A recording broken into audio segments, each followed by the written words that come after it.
Greetings. I am Dr. Graciela Canedo Livingston, Provost at Nebraska Wesleyan University. I want to welcome you to this year's presentation of Spooky Evenings.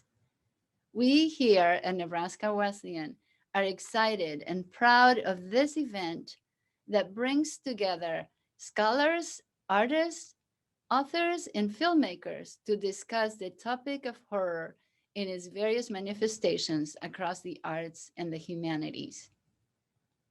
Professor Juan Jose Castaño Marquez and Dr. Matthew Jarvis have been working tirelessly to bring you the best scholarship in the field of horror through this unparalleled digital humanities event.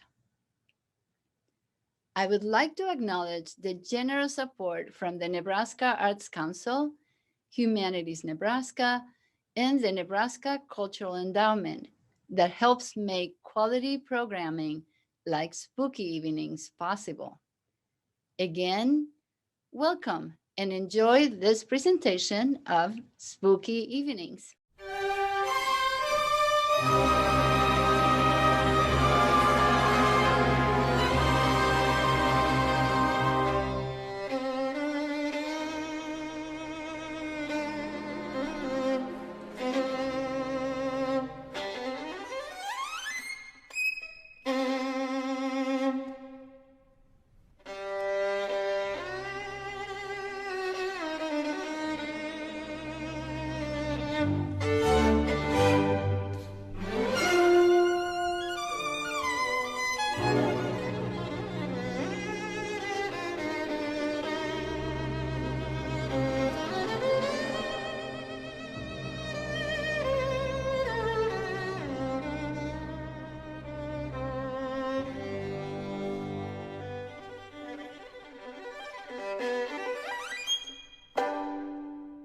Tonight on Spooky Evenings, Heather Greene presents a talk entitled Magick and Witchery on Television, exploring the enchanting and fearsome witches and warlocks of the small screen.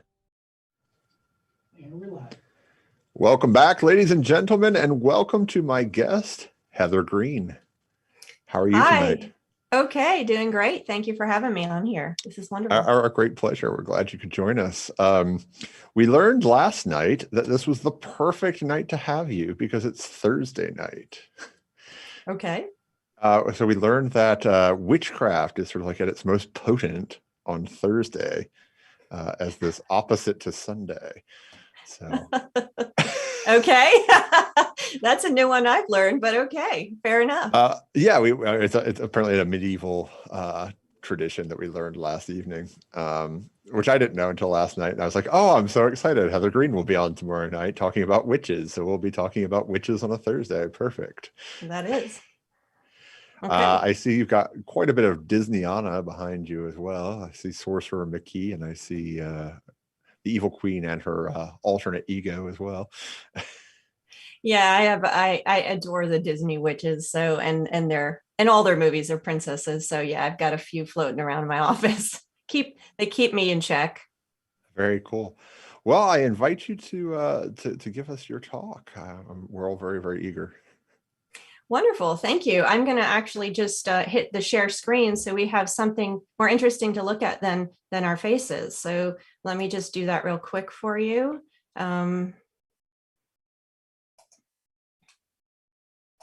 And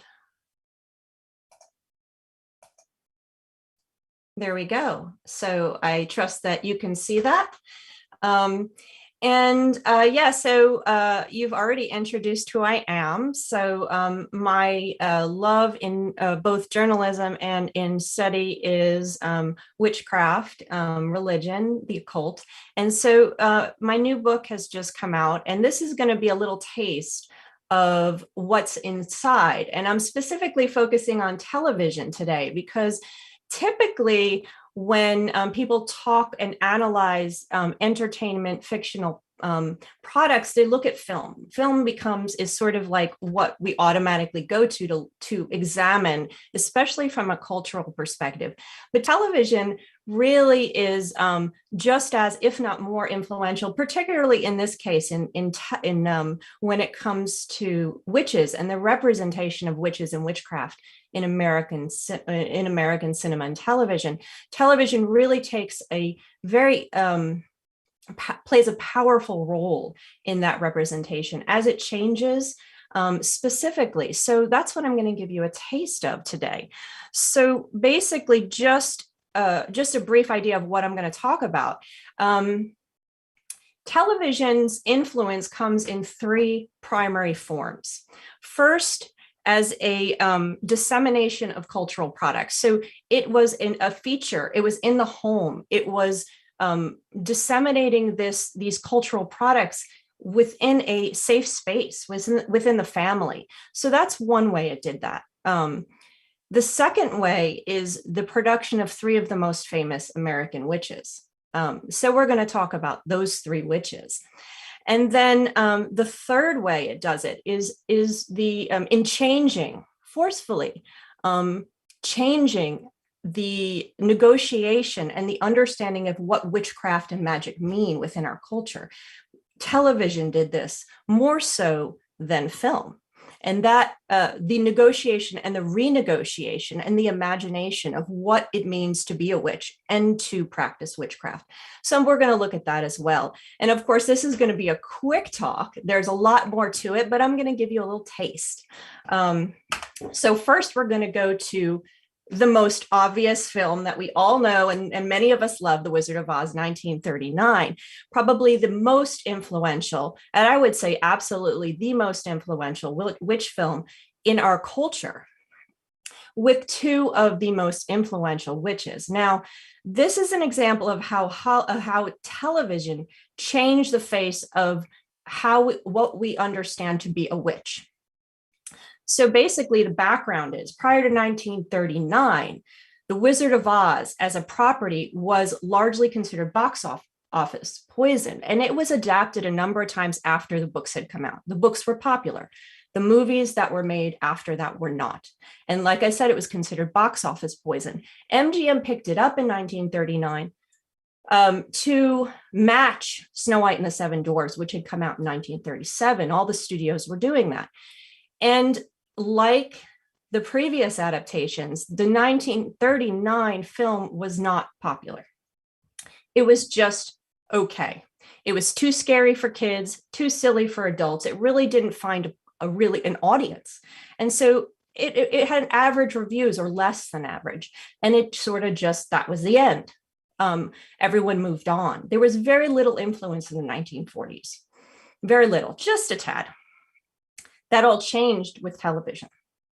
So around, I think it was, I wrote the date down, it was 1956, when the film industry was trying to figure out what to do about television and its growing influence, it started licensing its films to be shown on television.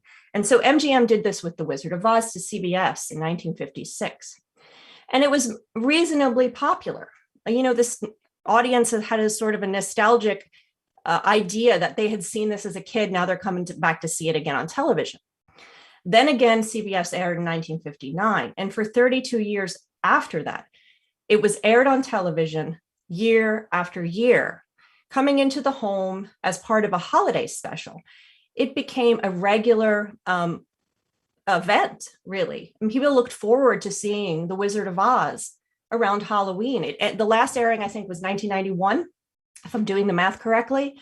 So what happened is television turned The Wizard of Oz into the behemoth that it is today, the cultural behemoth.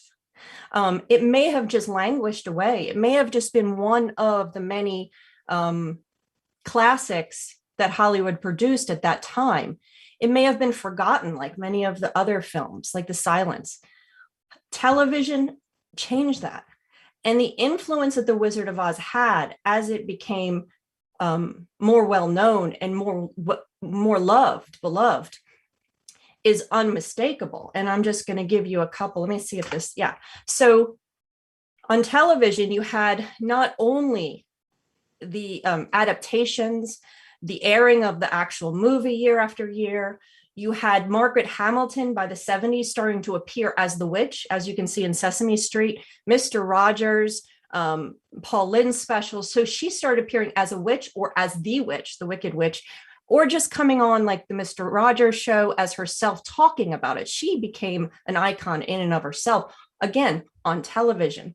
And this continued. There were a lot of specials that aired on television, and there were films too. And then eventually, when The Wizard of Oz gets closer to its 75th anniversary, it is so powerful at this point that it produces a string of adaptations and television shows, Witches of Oz, Emerald City. You can see the Wicked Witch there in Once Upon a Time. So you see the influence is unmistakable. And that influence, well, before I say that, let me give you a few more fun ones to look at. Television animation, you have the influence in Bewitched Bunny from Looney Tunes. You can see this that resemblance. The Simpsons used the iconography there.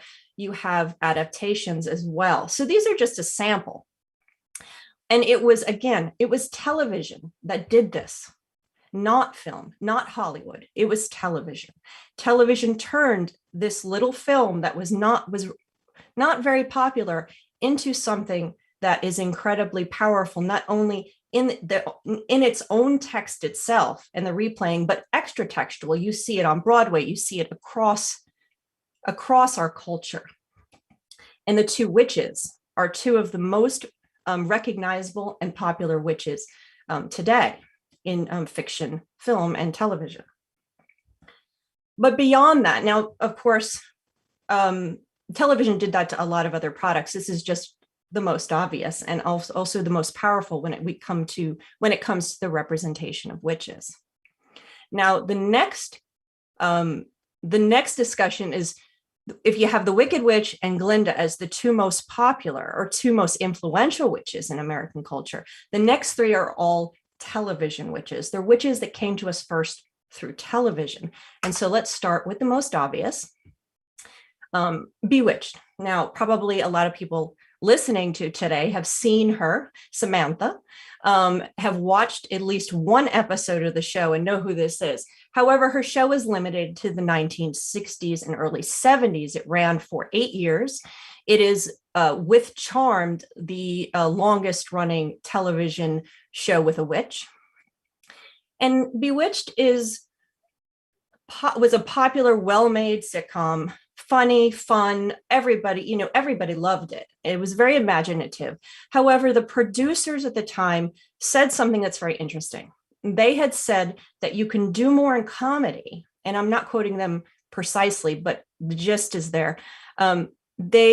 You could do stuff in comedy, in sitcom, that you can't do in drama, meaning you can push meaning, you can discuss difficult topics, you can represent issues, sociopolitical issues in comedy in ways that you cannot do in drama. So what's happening here is Bewitched has a couple levels, which are really interesting.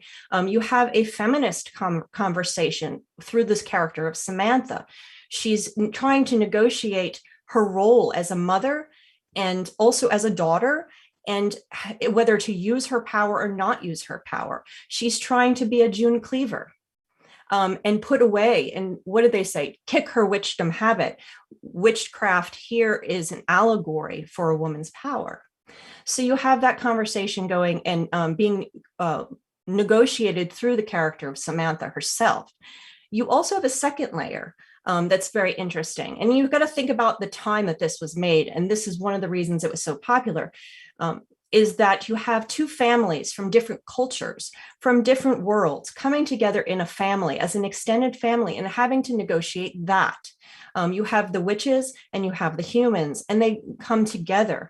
This is again a allegory for something that was going on at the time, the negotiation of interfaith marriage, interracial marriages, whatever the case may be. So Bewitched becomes a representation of its era, and it really is trying to present these very difficult and sensitive subjects that were prominent at the time in a way that's funny, fun, and drawing audiences in. And again, this is in the home. People are seeing this on a daily basis, a weekly basis. Another similar case is another one of our most favorite and beloved witches, and that's Morticia. Now, she started in comics or in those cartoons, but her first appearance on television was the strong one. That was Carolyn Jones. You can see her there. And that was also 1964 to 1966. Now, this was a little bit different, where Bewitched was a look at two different cultures coming together in a family unit. Here you have a culture that's different, a family that's from somewhere else, entering into a normative society. How they negotiate that, how do they work with the human world or the regular world around them? So you have a different type of conversation going on within this fun Gothic type comedy. Of course, Morticia is also a witch. She's what I call a vamp witch. She's beautiful, she's sexy, she's strong, she's powerful, and she isn't the bad guy, which is something new and different that it's doing. It's telling us that this witch, who was previously thought of as someone who might be bad, is actually a mother and a wife and a homemaker. So she gives us a different look at womanhood, gives us a different look at the mother figure and the witch.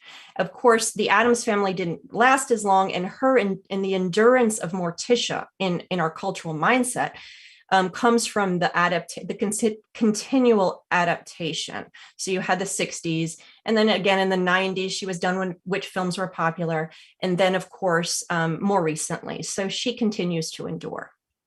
And the third most popular TV witch, which is probably in the top 5 most famous witches in America, is Sabrina the Teenage Witch. Again, she came to us through television. Now, originally she was in comics, in the Archie comics, so she was born into the comic books.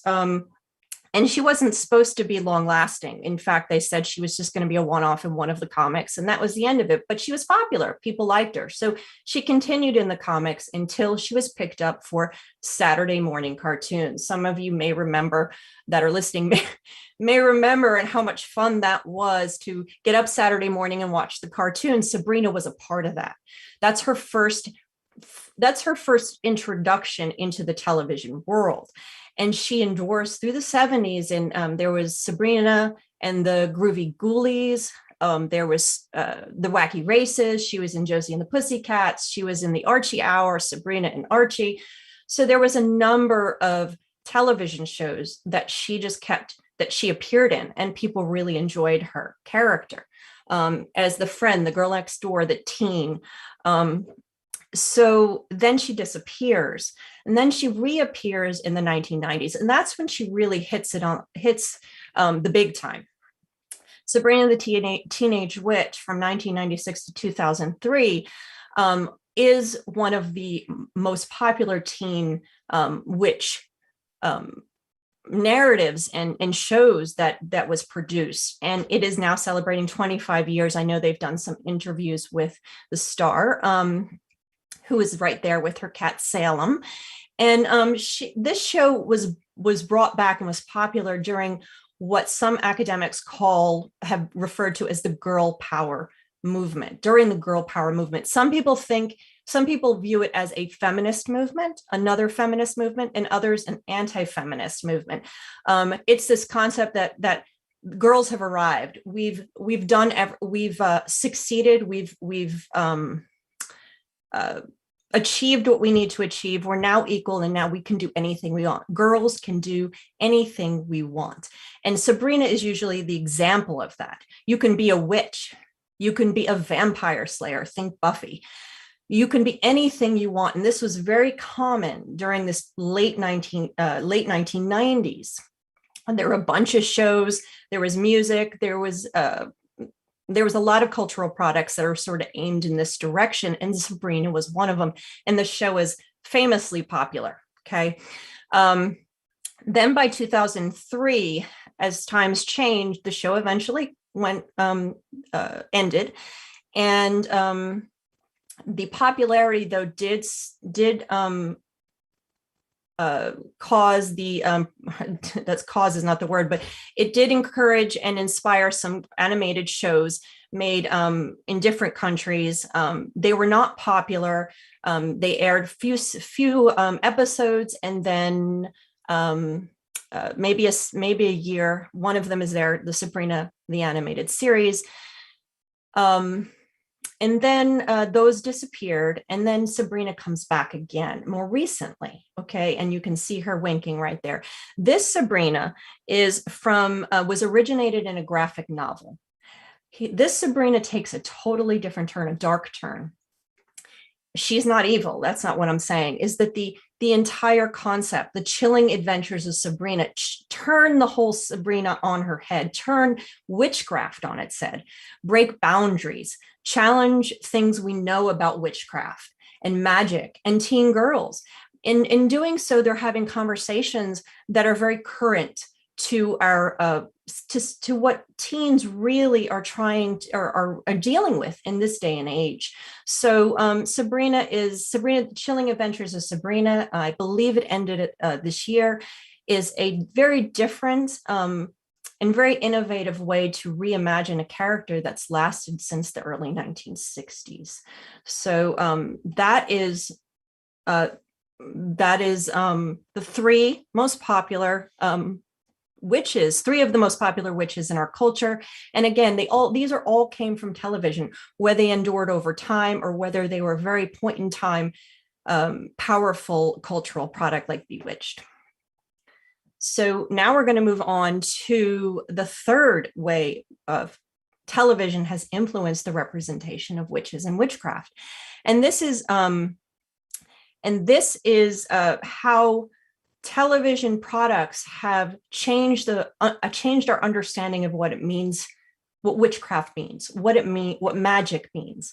Okay, so before I get into that, I just need to clarify that before 1950, before television really came on the scene, witchcraft was largely portrayed as something that was only fantasy. It was silly, it was fake, it was something totally in fiction, or maybe it was associated with Salem historically. So it was either this history, this craziness, this fantasy. It was not real. It was largely kept away from anything that was considered occult. Witchcraft was fiction and fantasy and silly. Occult was something different. And so you don't really have that mixture. Television changed that. So in the late 1950s and early 1960s, we start to see the appearance of paranormal thriller shows. Think Outer Limits, think Twilight Zone, thrillers, Alcoa Presents. There's a number of them. And these little shows started to merge witchcraft with occult, again, esoteric practices, Satanism. All of this stuff started to come back and start to become combined once again, I should say. It was no longer just this fantasy fiction stuff that you saw in animation or in silly comedy. Okay, witchcraft was coming back, and it was being done again through television shows, through these paranormal thrillers for the most part. Here you have Jess Bell, a Twilight Zone episode. She is a young girl who goes to a satanic witch to become a witch herself. She sells her soul and becomes a witch herself. The other one here is he's not satanic. I don't remember if he's satanic. He's an occult practitioner practicing necromancy. I believe he tries to revive his son. So you have a lot of these. You have the dead witch come back from the grave. You have the witch that uses magic to stay young. She's like 300 years old. You have a number of the typical stories that now seem very common to us, but at the time they were not. And then eventually, by the end of the 60s and 70s, Hollywood follows suit with films. But it was really television that started to change the definition of witchcraft in our culture through this entertainment. Okay. and then it happens again. So I already talked about the girl power movement. Now, the girl power during that same time, during that period of time, through the girl power movement and the shows that embodied that, like Sabrina, like Buffy, you had a changing face of witchcraft once again. You had shows that were redefining it in terms of a binary morality. You had good witchcraft and you had bad witchcraft. Bad witchcraft was usually closer to Satanism, ritualistic, blood was involved, etc. And good witchcraft was defined with the word Wicca, religion, nature, peace, healing. So you had this binary being clearly set and defined within television. Over and over again. The repetition is key here with television, right? And the first ones really to do that, and this is right after the satanic panic, this is right after the satanic panic, which is quite a big deal. You're sort of separating it right after a moral panic. So this is quite a big deal. And the X-Files, of course, that might not be surprising, is one of the first shows to do this. We have a little bit of that paranormal thriller stuff going on. And of course, it's the usual. Scully says, oh my goodness, it's witchcraft. And Mueller says, wait a minute, no, it's not. Witches are not evil, witches are good. So you have that going on in several different shows. Okay, but going past that and getting past the girl power movement, which also does this, we get to these shows that are the law shows, the police shows, these investigative narratives that really are meant and do well with defining what's good and bad in our society. That's one of their purposes. That's one of the powers of these fictional narratives, is that they define, this is the bad guy, this is the good guy. They do a lot of explaining. And so through these shows, we start to see that narrative over and over again. It's not every show. Of course, episodes usually occur in October, but they're doing it. And it's consistent across these shows to have one or two or three or four even. So you have here, I have showing you The Mentalist here does it. Bones does it. CSI, Boston Legal and JAG. In fact, Boston Legal and JAG, they're legal shows, so they deal with religious freedom in Wicca. So it's a really interesting change. And again, it's a redefinition of our understanding as the audience what witchcraft is. And this is coming into our homes through repetition of these shows over and over again. So our culture is finding a new way to understand magic and witchcraft. So one more slide. In the renegotiation of not only witchcraft now, but what a witch is. Okay, so up until this point, there was a real limited number of looks, appearances, and behaviors that we knew to be a witch. We knew what the witch was by a limited number of characterizations. Television shows starting in 2013 to 2014 begin to change that. Once again, we're seeing a renegotiation of the meaning of witchcraft, particularly the meaning of what it means to be a witch through television shows. We see a racial diversity now that we didn't see, an ethnic diversity. We also see a looking back at history, and witches are getting backstories. We might not agree with what she's doing, but we understand now why she's doing it, which has become complex. There's a broader, it's not a binary morality anymore. You can see that in Sabrina. Almost everybody is good and bad in that show, for example. We also see connections to religion and different types of connections to religion. It isn't just purely Satanism anymore as the only connection with witchcraft has to religion, or just nature-based. We see changes. Melisandre is a good example of that. We also see witchcraft, the word witch, being used in regular language in a realistic setting through Grace and Frankie. She's a witch. She says it in one show, but she don't ever make a big deal out of it. It just is. We also see diversity. Also see, and well, there's just it's just a broadening view of what it means to be a witch and what witchcraft is. And just the last point on that is that no longer is witchcraft simply a satanic practice or an herbalism or a magical gift that you're given from God in cases like Carrie, for example, or is it something more traditional? What you're seeing is a broadening understanding of what magic is. You're seeing it connected positively to things. There are folk religions and folk practices. You see hoodoo, you see voodoo, all being represented here. Many different ways to practice and understand magic and power. And that is all coming through predominantly through television, changing the shape of how we understand witchcraft and magic in our world. And that is the end. And we'll stop my share. Thank you. I guess my first question is, in terms of television, which iteration of witchcraft do you think is the most representative of like your notion of witchcraft?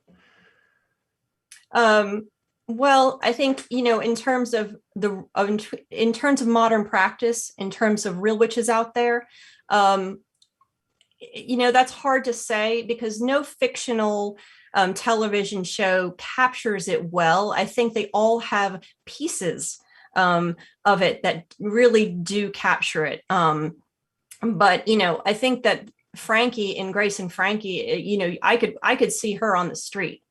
She looks very, very representative of what you might see in the modern witchcraft community. One type, that is to say, but modern witches and the practice of witchcraft in the real world is, I think, is so diverse and so unique and so personal that that's a hard question to answer.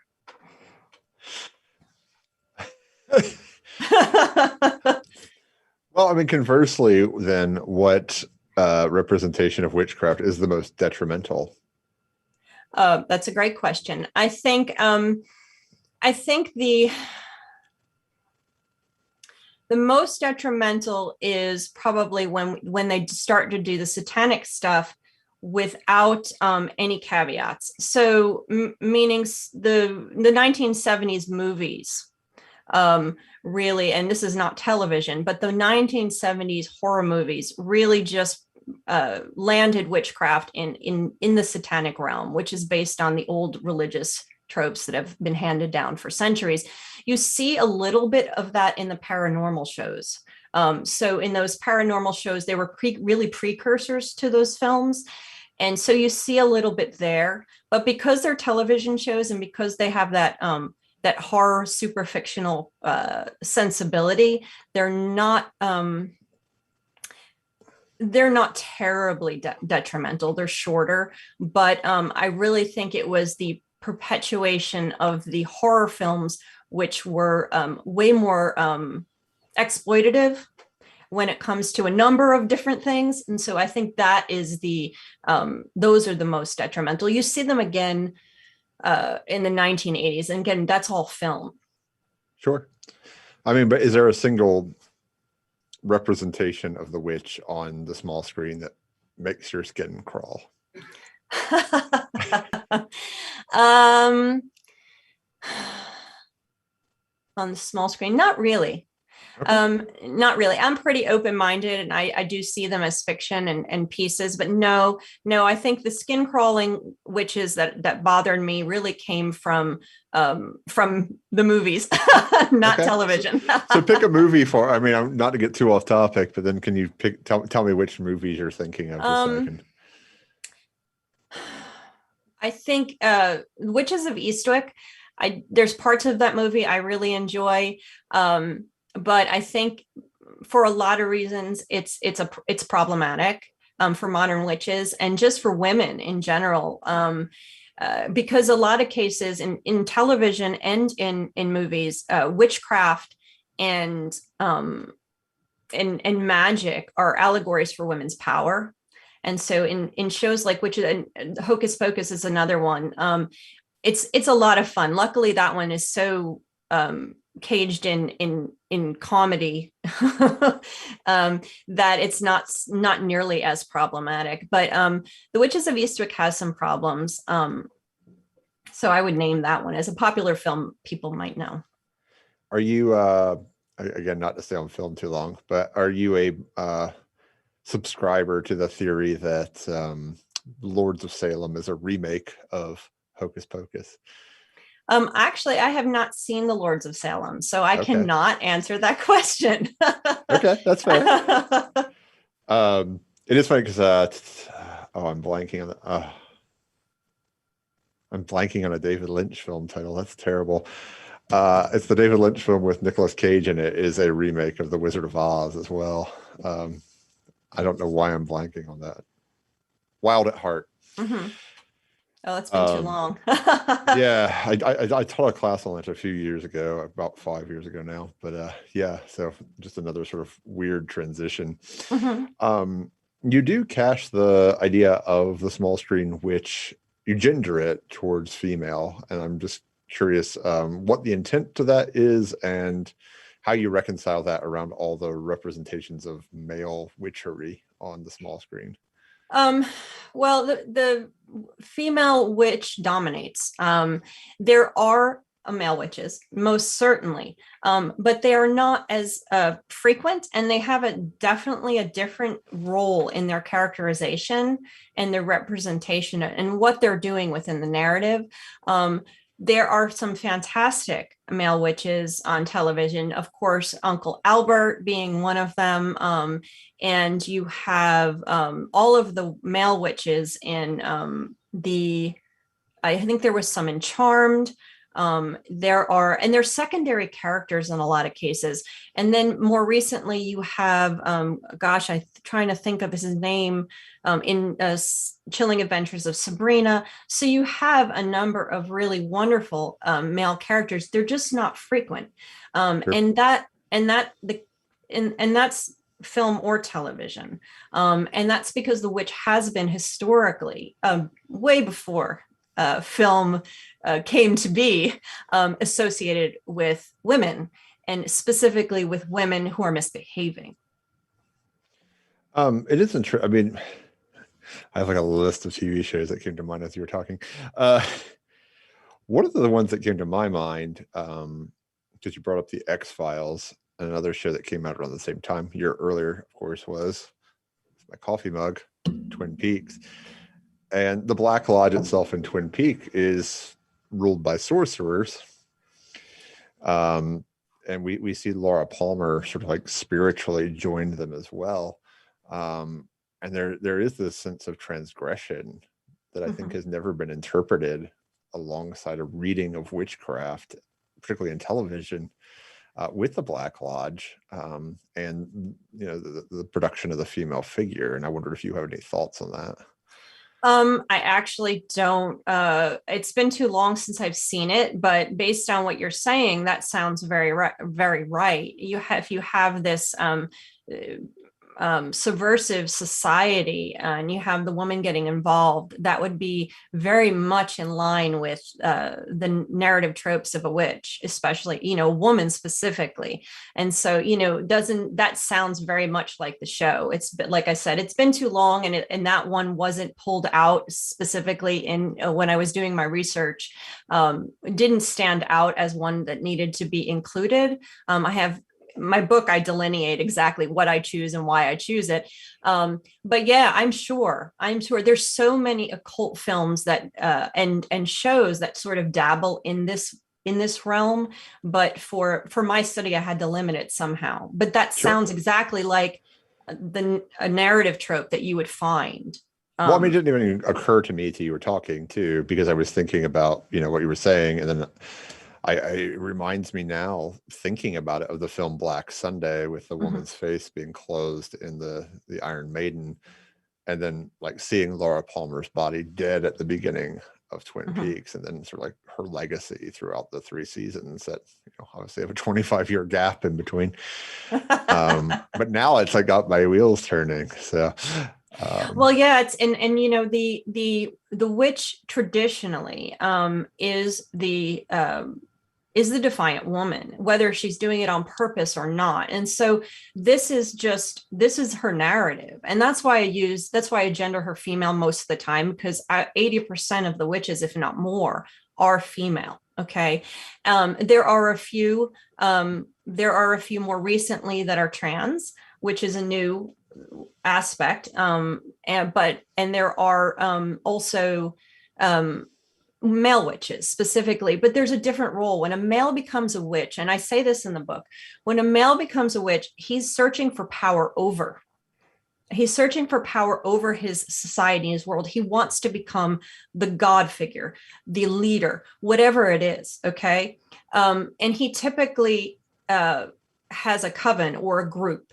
Okay, when you have a female witch, she can exist within another bunch of witches, usually 3. Thank you, Macbeth and Shakespeare, and the Fates, or she exists on her own, and her goal is usually a narcissistic one, mostly. Okay, this is mostly. Now it changes. That we're talking about horror witches here for the most part, because that's usually where you see male witches too, is these rituals.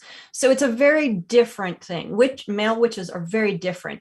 The other place male witches appear is when they have to define family for the female witch. So you see male witches in Bewitched. You see them in movies as well, like Bell Book and Candle, where the female witch needs a family. So you have male witches around. Sabrina is another example. You have cousins and family members who are witches. So male witches serve that role as well. Particularly on TV too, you see, I mean, you mentioned Paul Lynde as Uncle Arthur, and I can't remember the cousin's name, who's the necromancer in Sabrina either.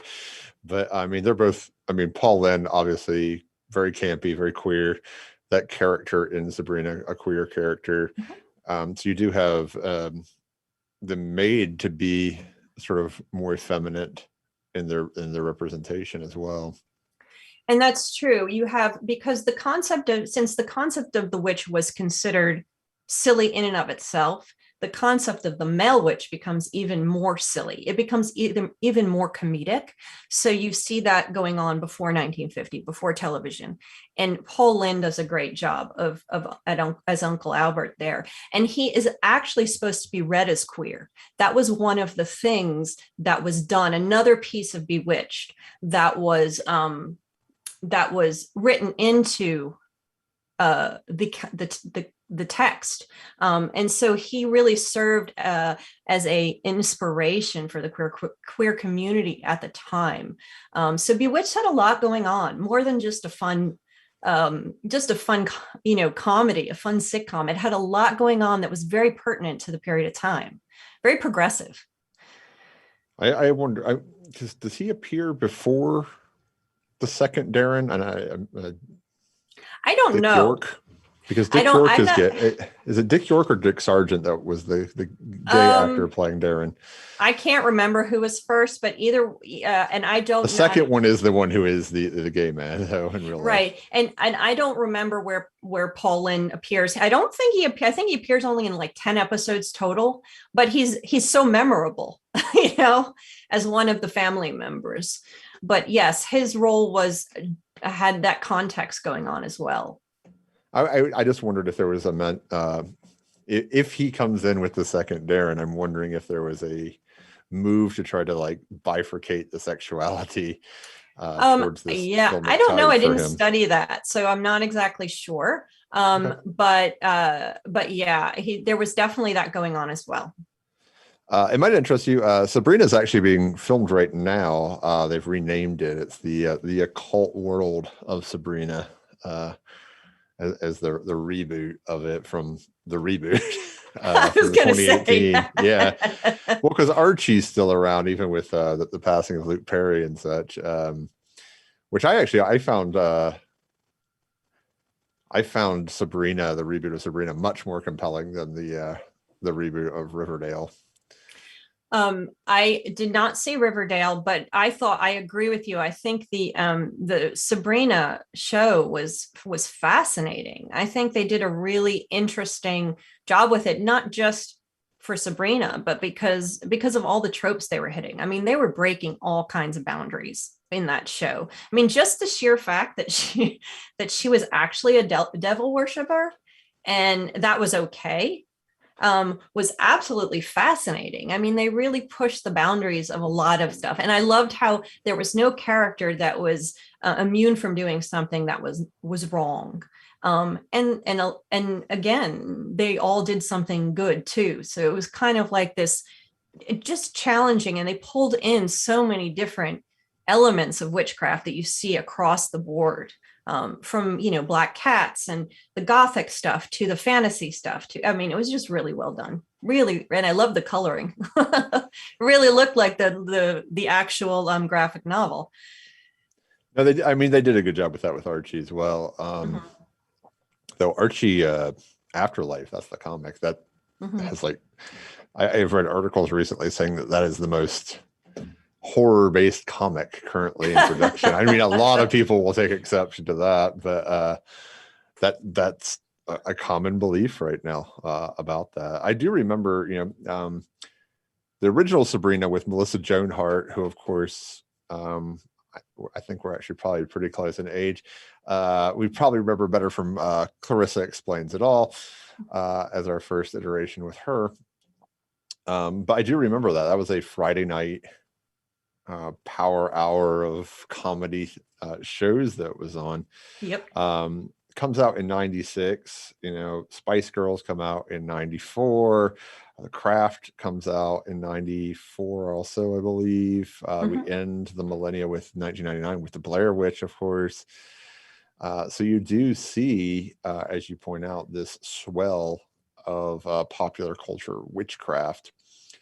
But it's a bit glammed up, I feel. It's definitely not the 80s witchcraft. I think the 60s witchcraft, which I'll get to in a second here, is a little bit more interesting and more glamorous than the 80s, though. The 80s have their own aesthetics. Not that the 90s had a particularly attractive aesthetic, but the idea of the hot topic witch, if you'll pardon me, seems to really come into its own mid-90s as acceptable. And that's exactly right. And it was the witch popularity began in actually the late 1980s with the Satanic Panic. And it's 1996, for whatever reason, there is a reason, but it almost does a reversal. So you have this backlash against the occult hardcore in the late 1980s into the 1990s, and witchcraft shows and television, mostly, and that's mostly films actually, become increasingly popular. Then by 1996, with the release of The Craft and Sabrina, you start to see like this glam witchcraft. It starts to become, I say it defanged witchcraft. It was making it okay. It was giving it, softening its edges and saying, oh, hey, it's not that bad. And it was using the term Wicca, which is a legitimate witchcraft-based religion, as its way of doing that, is a way of defining it. And it was, at that time, there was also a increase in popularity with young people, young teens who were inspired by this. Books were being published that were for teens, teen magic, and it was just a trend, like you said, that fit in with all of that, the hot topic, which it's true. And that's what I was talking about, girl power. That's sort of what that period presents. You have a Practical Magic, another movie that does a similar thing. Hey, witchcraft's all around us. It's all good. It looks like you. It goes to the mall like you. But Practical Magic's older, right? Like no, I mean, like the women in Practical Magic are older. They're not teens. And so right. I'm sorry. Yeah, absolutely. But it has the same aesthetic. Sure. Just for a little bit of an older crowd. I'm just really fascinated. I mean, I'm curious too. You said I'm wondering what because I have very clear thoughts about 1996 and female witchcraft. So I'm really curious what yours are, why you think that's the moment. Because I look at it from the position of I look at it from the two things. First of all, the Satanic Panic began to end around 92. I think that's when the FBI, I don't know if it was 92 or 94. I can't remember exactly when the FBI put their document out saying that everything that was going on with the moral panic was wrong. They apologize. Geraldo apologizes. And so all of that backlash stops by 92, 94. And you have the X-Files then coming in and starting to make those changes. You have shows like The Simpsons being able to coming in and challenging that. So you start to see it in pop culture. I think those are the beginnings of why. The craft is sort of a bridge, and I look at the craft and I see that as a bridge because of the way it's defined, the way it defines witchcraft. It kind of does a little of the satanic stuff, but it really does some of the nature stuff. And I think at this time also there was an increase in the modern witchcraft community was becoming more aggressively public, trying to stop it. So that the visibility started to change that as well. And maybe a little bit of the internet as well coming in, because it was just the beginning of the internet at that time, Usenet and stuff like that, making people communicating. And maybe it was Gen X, coming in and saying, hey, we're done with this Satanic Panic stuff. We want something new. We want to do it ourselves, So there's a lot of reasons. But 96, I used that year because of the craft and Sabrina. Okay. I'll give you my, because I'm writing about this myself right now. Oh, okay. Great. I'm writing about witchcraft in the 90s right now in film. So I'm going to give you my read on this. Okay. 96 is The Crucible as well, with Daniel Day-Lewis and Winona Ryder. And 96 is also the year where you had the Monica Lewinsky scandal, sort of like at full hilt, and you had the word witchcraft over and over and over recycled. And if you actually think about The Crucible and the plot of The Crucible, Bill Clinton fulfills the John Proctor role very clearly in relationship to The Crucible and the idea of the witch hunts. It's actually one of the few times in politics the metaphor really works. And I think that this is partially why you see post 96 a drive into postmodern witchcraft in TV and in film. That's my take on it, at least. It was definitely a pinnacle moment for a change in our understanding of it. And I'm sure that plays a role too. And the interesting part about The Crucible, and we're talking about, of course, movies here once again, and not television. But the funny thing is about The Crucible is, yes, it is the capper on the Satanic Panic, and it's a perfect capper. And it's actually what I found, and I was surprised, honestly, when I learned this, was The Crucible was Arthur Miller's most performed play, most popular, most well known, but it had never come to the screen. That was the first time it had ever been filmed, and it was perfect timing.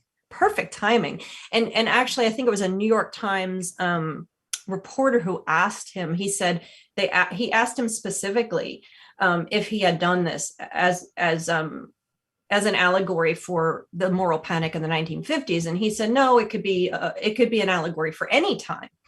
And of course, the New York Times reporter made the connection to the Satanic Panic. So The Crucible coming out in 1996, and I completely thank you for reminding me, is a capper to the Satanic Panic and sort of the marker of the end. So you're right on. I'm sure of it. And, I'll take the politics twist too. That's wonderful. Well, I mean, think about it too, because you have CNN really coming into its own. Speaking of television in relationship to it, I mean, the witch trial in this case takes place on TV 24/7. Doesn't it? Yes. So, and internet OJ now was over by this point, and they needed the next show. What's the next show? And it's kind of funny because you see it playing out today too. You see it with Ryan Murphy, right? What was the one he did before? He did OJ. What's he doing now? Bill Clinton. That's really interesting. This repetition in history. And you're seeing if you add to the fact that within the last 5 years, not less than that, really, maybe 5 years, we've seen a repetition and an adaptation of many of the 1990s witch films and TV shows. You've seen Sabrina, Charmed. Well, Sabrina came back, Charmed came back, The Craft came back, Hocus Pocus, which is from a different era, but that's supposedly getting a prequel now, right? And The Witches came back. So you're seeing a repetition of that 90s. Yeah, I see you shaking your head. I just loved the original when I was a kid so much, with Angelica Houston, again, as Morticia, but also in The Witches. Yes. So yeah, you're seeing a lot of that 90s stuff happening again right now. I don't know if they're going to remake the Crucible. That would be interesting. Well, also but- Arthur Miller's daughter directed that film, so. Wow, I did not know that. Well, she's married to Daniel Day-Lewis. But it was, I remember enjoying it when it came out, but it definitely is a capper to what was going on there. It was perfect, and it was not an accident. Speaking of things that had reiterations in the 90s and before, my favorite of all these things that you didn't bring up was Dark Shadows. The actual show from I like the 66-71 version, but obviously it had a reboot in 92, coming on the heels of X-Files and Twin Peaks. Right. And Dark Shadows is mostly, I didn't focus on it. I just mention it because it's more vampire driven than witches. And, like I said, I had to limit what I was looking at. But Dark Shadows fits into the study, in its own way, back in the 60s, being, you're thinking about that Gothic, you're thinking about during that period of time in the late 60s and early 70s, Hollywood first through television, really, like I said, as I said in the talk, really kind of did the precursor. But you have into the 70s, you have this period of cultural history where we're seeing disruptions of society. You're seeing people question what we knew, similar to really what's going on now. So you see a lot of horror coming back in Gothic aesthetic coming back into popularity. And as a way of negotiating through that period of time, the absolute best film of that time that really encapsulates what was going on is Rosemary's Baby. Now that's a film, of course, but you have witchcraft and the occult and Satanism and all of these things becoming increasingly popular in 65 to 70. And then so Dark Shadows fits. Well, also, I was curious, I was thinking about Bewitched and Samantha Stevens, and thinking about Dark Shadows and Angelique. And it's like, it is interesting to see. The witch becomes glamorous in this time period as well, which is a huge change from the Margaret Hamilton Wicked Witch of the West. And what prompts the change to the glamorous witch? I know the movie So I Married a Witch is partially the basis for Bewitched, but when does she sort of change into a more glamorous upper middle class 50s, 60s, mid-century housewife figure? Well, you get it, like you said, you get a little bit of it in the 50s with Bell Book and Candle. She is given that sort of look. Bewitched is really the first one that's going to give you that true like girl next door, woman next door, regular person. It happens in those films, but really it is Bewitched that does it well first. But she's not the first. The first glamorous witch we see, one that's really ties the witchcraft and the magic to beauty and female sexuality, is actually Snow White and the Seven Dwarfs. She's the first true vamp witch, the Wicked Queen, and that's animation, which is kind of funny. And so you see that vamp witch coming through. You see her in The Undead, Roger Corman. You see one, but then it increases. Bewitched, I wouldn't say she's glamorous, although she is that upper middle class. She's really trying to be June Cleaver, the properly attired, regular suburban woman. The glamorous witch, the woman who's the witch that's really trying to capture her sexuality and her beauty, would be really begins in the 60s and then into the 70s with the sexploitation movies, and when horror really hits its stride again. It's out of that the Universal Pictures monster time, and we're getting into the satanic horror of the 1970s. So that's when you really start to see Hollywood specifically, and then later continuing on, where the witch is truly glamorous. And there's reasons for that. There was in Hollywood and film, there's reasons for that. And that has to do with industry censorship. But television had censorship like that too.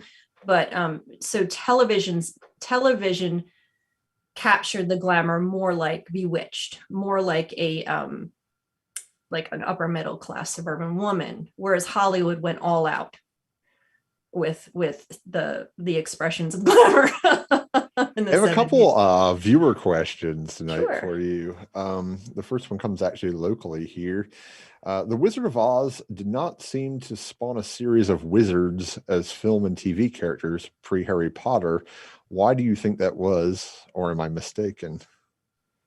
It didn't. The Wizard of Oz's focus, the original movies did not have wizards either, if I can remember. Some of the silence you can't see anymore. But the Wizard of Oz itself, the MGM film, which is most stuff is based on at this point, most adaptations are really taking their cue from the movie, didn't really focus on the concept of the wizard. I mean, and the show and the movie actually defines the wizard as being just a regular person. He's not actually a magical character. He's a fraud.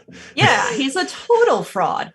So the focus was on the witches and that binary good versus evil. The MGM changed the script, changed Baum's original, which was very different and it had more witches and all kinds of stuff. So the focus was these two female witches. So that's why it did not spawn.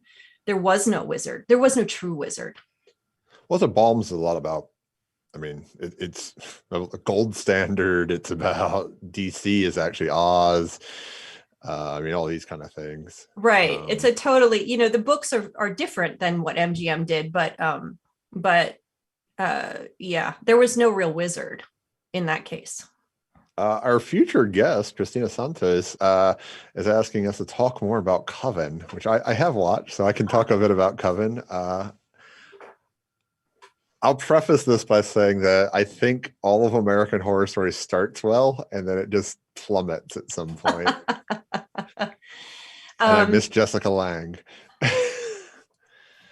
Well, the key takeaway from Coven was it was during that period of time when witch representation and shows really started to break loose. It really started with that. Coven, Salem, beautiful in the film, it was beautiful creatures. You start to see this breaking of boundaries when it comes to morality, what's good, what's bad. It's not binary anymore. You also see what's important with Coven particularly is that that show starts to examine our history, which Salem does as well. You start to look at magic and witchcraft in terms of a heritage, whether it's Salem or New Orleans.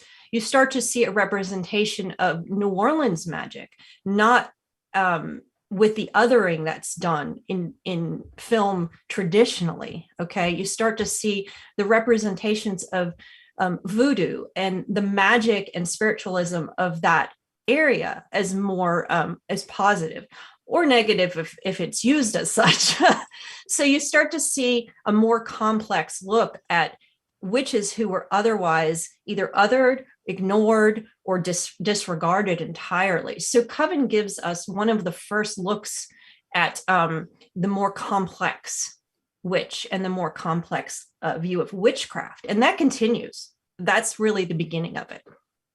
I guess for me with Coven, one issue I have is, I mean, it's the same as True Blood. It's the sort of True Blood. It's a coming out metaphor. The other issue I have with Coven, of course, is it's a lot of white saviorness in Coven, especially usurping so much mulâtre culture from the 18th century, and not, developing that more, because I mean, Ryan Murphy's casts are fairly white. And if you're going to do something around, something that comes from Haiti and comes out of the Middle Passage and things, I think perhaps that's an issue that's lacking and Coven that's not really addressed well. Well, yeah, and it was just, I don't know how many episodes it was. And it was horror based, so you have to add those elements, those fictional elements in, and I think that from what I understand from the various communities it was trying to represent, people were pretty pleased with it, although they did see problems, and I say that because I'm not part of some of those communities, so I speak very carefully when I talk about other communities, but it was, if you look at the if you look at it within the history of representation of witchcraft outside of European based white centric of representations of witches, it is a step forward. It's certainly a huge step forward from the multiculturalism that was being represented during the 2000s, only 5-10 years earlier. That was even more problematic. But you have Coven breaking loose. You have it re-examining, which is a step forward, and that continues, as I said. Sure. Those two came from the audience. Keep them coming if you have more. We love questions from the audience. You brought up Salem, which I was super happy that you brought up. Salem's an interesting one. If you can get past the first episode, Salem is a good show. It's just the first episode is terrible. I actually enjoyed the first episode. It's the guy who plays her husband that she has to get married to, that she puts the frog in his mouth. I can't remember his name, but he is so bad. He is such a bad actor. And if you can just get to the point where that frog gets in his mouth, you're fine. But what I liked about Salem, and I also liked in terms of the idea of sorcery on TV, I really liked, it only had one season, was Camelot with Joseph Fiennes as Merlin, was that it can show what happens when magic goes terribly wrong. And it also gets really clear that magic has a price. Yeah, and that is a theme that just runs through all of Hollywood, really. And actually, what's really interesting is that theme comes from fairy tales, right? So fairy tale witches didn't have, usually weren't that big of a deal. They were usually just a secondary character in a lot of these things, and then they were made bigger in films and animation. But a lot of the early witches in silence, that was the theme. It was like, you sure you want this? Pay me and I'll do it, but are you sure you want it? And that becomes a theme. And that actually, in the Jezebel episode, that's a major part of that. Because when she goes to the witch in the woods, she says, well, if you give me money, you can become a witch and then you can get whatever man you want. But there's a price. Are you sure you want it? And that's a theme with witchcraft. That just carries through. Pumpkinhead, you hear it in Pumpkinhead, the 1987, 1988. That's one of my favorite horrors, by the way. That's a good job. I'm glad to hear it, because nobody ever says Pumpkinhead. The I first say it Pumpkinhead all the time. particularly is a very good movie, actually. It is not the 14 made after that, but the original Pumpkinhead is very, very good. But but getting back to what you said, that's the morality you hear in a lot of witchcraft related narratives, and it's an important one, because there is a price. Yes, you can have your independence and your power, but you're going to have to deal with what comes with it. And I always prefer that. I don't think you mentioned Supernatural, for instance, because Rowena in Supernatural is one of my favorite witches. But I mean, the way Supernatural is very interesting, studying just the way it deploys so many different things. But I mean, it does deploy witchcraft really consistently over and over, and sort of like amateur practices of witchcraft as well. I don't have a specific question on that, other than to say that I think Rowena is one of the better TV representations of witches. Yeah, I think that show just ended, didn't it? Yeah, last year. Yeah, yeah. I don't watch a ton of, it's funny we're talking about television, so I don't regularly have time to catch every show that's You didn't watch the every single 15 day. years that Supernatural was on the CW? Are you kidding? No, I mean it's crazy. I think I saw every episode of Buffy the Vampire Slayer and Charmed back in the day. I can't remember if it's on every one, but more recently I miss a lot of the episodes with life getting in the way and sleep. But there's so many, especially more recently. But yeah, there was a ton of in the 2000s with the popularity of Harry Potter. There was a lot of magical stuff going on, not necessarily witchcraft stuff the same way as the 80s or 90s, but you had a ton of stuff like Supernatural and a number of other, but that was really the zombie and vampire age, let's be honest. Take two. That's the Abu Ghraib zombies is what that is. Let me just check here. So I got a lot of different things written down here.